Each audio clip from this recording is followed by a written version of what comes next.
මෙයට මාස කිහිපයකට පෙර කිරින්ද මුහුදේදී කෝටි 350කට අධික මත්ද්‍රව්‍ය තොගයක් අත්අඩංගුවට ගැනීමට ඔත්තුව ලබා දුන් සාමාන්‍ය පුරවැසියා ඝාතනය කොට ඔහුගේ හිස කඳින් වෙන්කර සහකාර පොලිස් අධිකාරී ඕලුගල මහතාගේ නිවස ඉදිරිපිටට රැගෙන ගොස් දැමීමට කොන්ත්‍රාත්තුව ලබාගත් කුලී ඝාතකයා අද අත්අඩංගුවට පත් වුණා.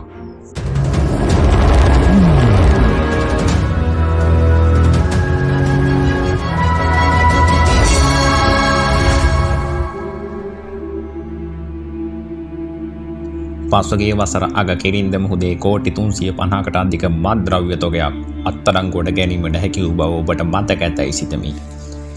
ඒ සහකාර පොලිස් අධිකාරී ඕලුගල මහතාගේ මූලිකත්වයෙනි. එහිදී එම කෝටි 350කට අධික මත්ද්‍රව්‍ය මැඩලීමට අදාළ ඔත්තුව ලබා දුන් පුද්ගලයා ඝාතනය කිරීමට සූදානම් බව පසුගිය සතියේ හෙළිවිය.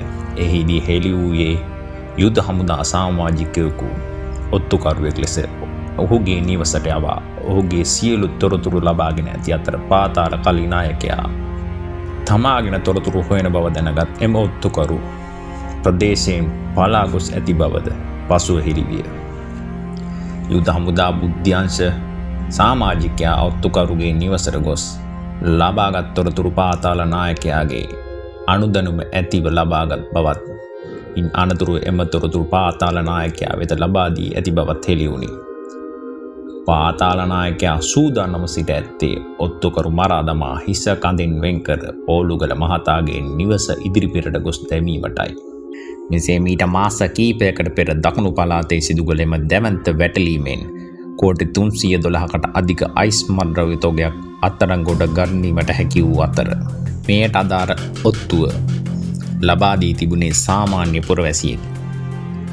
පාතාල කලි සමාජිකයන් විසින් මෙම තොරතුරු කවුදැයි සෙවීමට විශාල මුදලක් පවා වැය කර ඇති බවට තොරතුරු වාර්තා වේ.